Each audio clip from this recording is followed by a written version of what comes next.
Secret invasion हर episode के साथ बेहतर होती जा रही है और इनका ब्रेकडाउन करने में और मजा आ रहा है क्योंकि काफी सारे ईस्टर एग्स है इसमें। इसलिए आप भी फ्यूरी की तरह आउट और इन रहो। एपिसोड देखने के बाद ही वीडियो देखो और मैं बजा देता हूँ स्पॉइलर अलर्ट घंटी, क्योंकि ये है सीक्रेट इन्वेजन एपिसोड 2 का breakdown video. Welcome to the channel जो प्लेटफॉर्म है MCU, DC और फिल्मों की हर खबर का जस्ट अ रिव्यू। एपिसोड की शुरुआत होती है कैप्टन मार्वल 1 के सीन्स के साथ जो सेट है 1995 में, जहां दिखता है यंग निक फ्यूरी जो उस वक्त एक एजेंट था शील्ड का, जिसका नाम उस वक्त था The strategic homeland and just call us Shield. उसे रियलाइज होता है कि स्क्रल्स क्या है। कैरल डैनवर्स से उसकी मुलाकात होती है बेन मेंडलसन के किरदार टैलोस से, जो उस वक्त फ्यूरी के बॉस केलर के रूप में फ्यूरी से मिला था। बाद में टैलोस उसकी मुलाकात होती है। इसी सीन में कोल्सन का भी रेफरेंस होता है। बाद में फ्यूरी को रियलाइज होता है कि स्क्रल्स हार्मलेस लोग हैं। मार्वल के शिप वाला सीन दिखता है जहां टैलोस अपनी बीवी सोरेन जो अब मर चुकी है और बेटी जिया एमिलिया क्लार्क के किरदार का बचपन वाला रोल से मिलता है। टैलोस को गोली लगने वाला सीन भी दिखता है। फ्यूरी और टैलोस की दोस्ती का ये सीन भी दिखाया जाता है। वो सीन जहाँ कैरल कहती है कि स्क्रल्स के लिए घर ढूंढना पड़ेगा, जो इस सीरीज का कॉन्फ्लिक्ट पॉइंट है, वो भी दिखाया जाता है। I'll help you find a home.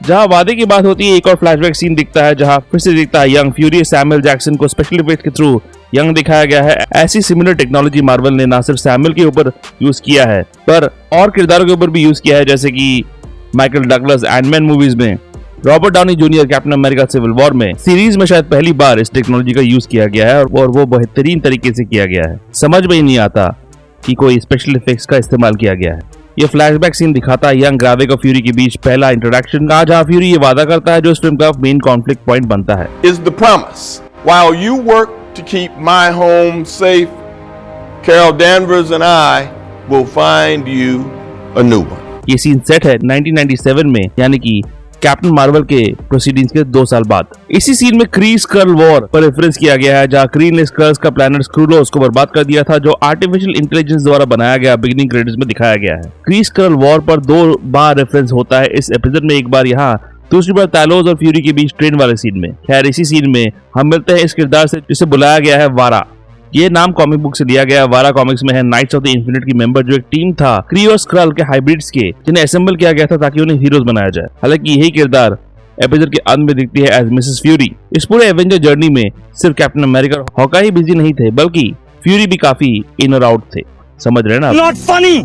इस किरदार को निभाया है कैरोलाइन वुडार्ड ने। अब फ्यूरी को पता तो होना चाहिए कि ये बंदी स्क्रल है, एज उन्होंने इस बंदी को स्क्रल फॉर्म में देखा था इस 1997 वाले सीन में। वैसे निक फ्यूरी ने अपनी बीवी की बात कैप्टन अमेरिका विंटर सोल्जर में की तो थी। My wife kicked me out. Didn't know you were married. A lot of things you don't know about me. शायद यहाँ फ्यूरी इसी औरत की बात कर रहा होगा। कैरल डैनवर्स भी इस सीन में रेफर होती है, जिसे फ्यूरी अपने स्पीच में मेंशन करता है। स्क्रीन पर दिखता है CUV न्यूज चैनल, जो फिक्शनल न्यूज चैनल है जो मार्वल टीवी शोज या मूवीज में बहुत बार दिख चुका है, जैसे यहाँ वांडाविजन में। ट्रेन में टैलोस और फ्यूरी के बीच सीन में ये खुलासा होता है कि टैलोस ने ऑलमोस्ट मिलियंस ऑफ स्क्रल्स को अर्थ में पनाह दे दी है बिना फ्यूरी को बताए। यानी इन्वेजन सिर्फ कुछ स्क्रल्स का नहीं हो रहा है, पूरी स्क्रल प्रजाति कर रही है अर्थ पे इन्वेजन। या ये millions of squirrels reference actually secret invasion comic book run से लिया गया है, जब स्क्रल्स घुस रहे थे अर्थ में, ये कहा जा रहा। इस सीन में टैलोस रेफरेंस करता है किंग ड्रॉगी का, जो कॉमिक से है ड्रॉग पर रेफरेंस, जो था head priest of the science Skrull imperial code में। बंदे का इंटेलेक्ट बहुत हाई लेवल का था और इसी ने सुपर स्क्रल्स बनाए थे, जिसका अटेम्प्ट यहाँ भी हो रहा है। मरिया हिल की कब्र को ले जाया जा रहा है। तब मरिया की माँ, जिसे निभा रही है एक्ट्रेस जूलियट स्टीवेंसन, और फ्यूरी के बीच होता है एक इमोशनल सीन।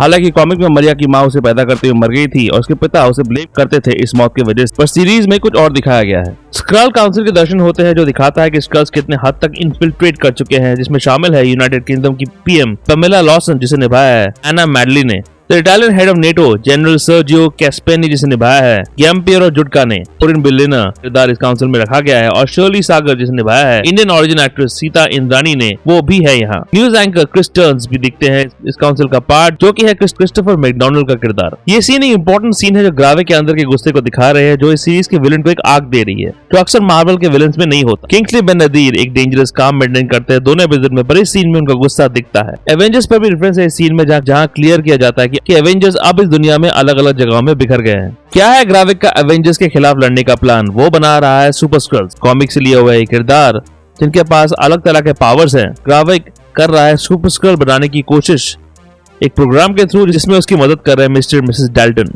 कौन है डाल्टन? कॉमिक्स में एक डाल्टन है जो MI13 एजेंट था। हो सकता है इसी किरदार के नाम का रेफरेंस हो, इसलिए जब ओलिविया कोलमैन ने ये नाम सुना तो वो शॉक में चली गई थी। हालांकि कॉमिक्स में ये नाम एक एजेंट का था, यहाँ एक डॉक्टर कपल का टाइटल है। क्या रोडी एक स्क्रल है? उसके रिएक्शन देख के, जिस फेरोसिटी के साथ वो निक पर अटैक करता है, देख के तो लग रहा था कि जानते हुए भी स्क्रल्स अर्थ में हैं, रोडी ने कोई एक्शन क्यों नहीं लिया? क्या 15 साल पहले ही रोडी हो गया था रिप्लेस, इसीलिए? क्या टेरेंस हार्वर्ड बन गया था डॉन चीडल? कैसी तरह मार्वल रेटकॉन करेगी इन दो एक्टर्स का इंटरचेंजेबल होना?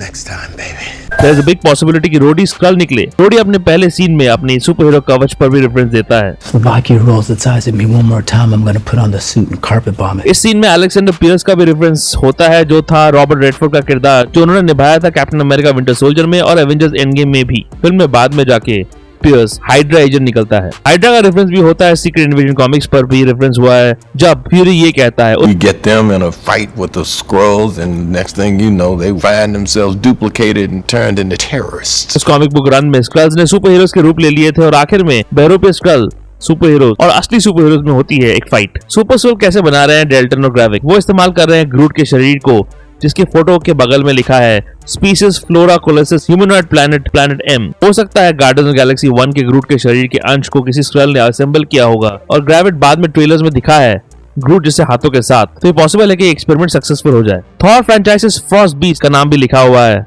और उन्हें कहा जा रहा है कार्निवरस मैमल में, और ये रहता है जोतुनहैम नाम के प्लेनेट में, जो यहाँ लिखा भी हुआ है। एक Frost giant Thor the dark world के आखिरी पलों में अर्थ में दिखता तो है, तो हो सकता है ये उसी का शरीर होगा। थैनोस के सोल्जर कल ऑब्सिडियन के कटे हुए हाथ भी दिखता है, जिसे ब्रूस बैनर ने काटा था एवेंजर्स इन्फिनिटी वॉर में हल्क बस्टर सूट के अंदर रहते समय। ये हुआ था वकांडा में ही, तो क्या इसका मतलब ये है कि वकांडा में भी एक स्क्रल मौजूद है जिन्होंने इस हाथ को ग्रेविक को दिया होगा? कल ऑब्सिडियन नाम से ट्रेलर्स में एक ब्रीफकेस दिखता तो है, जिस पर DODC भी लिखा हुआ था। वही ऑर्गेनाइजेशन जो स्पाइडरमैन नो वे होम से ऑलमोस्ट हर अर्थ बेस्ड प्रोजेक्ट में दिख चुका है। आयरन मैन 3 के रेफरेंस भी दिखते हैं एक्सट्रीमिस्ट प्रोग्राम के, जिसे शुरू किया था ऑड्रिच किलियन ने, एक्टर गाय पियर्स का किरदार। इसमें लोगों के शरीर के अंदर आग निकलता है। इन सब के नीचे लिखा हुआ है डिऑक्सी बोम्बोसिलिक एसिड, जो शायद ऐसा एलिमेंट है जिससे स्क्रल्स का बॉडी टाइप भी बना हुआ है। इसीलिए जब स्क्रल्स के पावर्स को ग्रूट, फ्रॉस्ट जायंट, एक्सट्रीमिस्ट और ऑब्सिडियन के साथ कंबाइन किया जाएगा सुपर स्क्रल बनाने के लिए, ये एलिमेंट जो इन सब के बॉडी में कॉमन फैक्टर है, इस एक्सपेरिमेंट को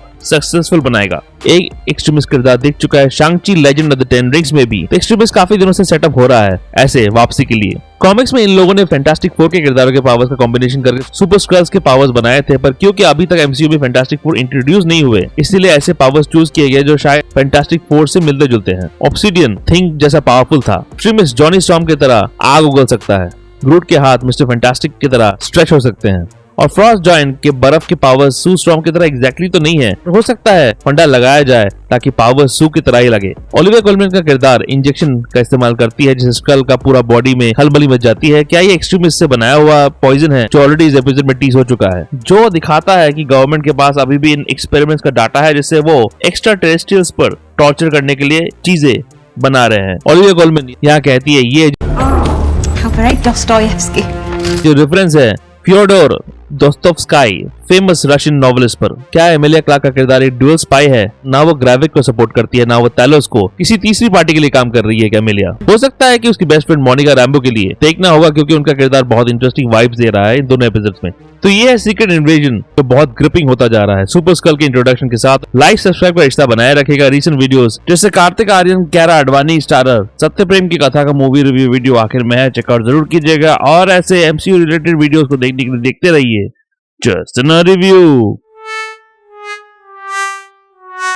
जस्ट अ रिव्यू के अपडेट्स के लिए और छोटे बड़े स्निपेट्स के लिए फॉलो कीजिए ऑन ट्विटर @ProNerdReview201 में। कू ऐप में आप मुझे फॉलो कर सकते हैं @ProNerdReview पे, और प्रोनीट डायरी blogspot.com में भी आपको अपडेट्स मिल जाएंगे।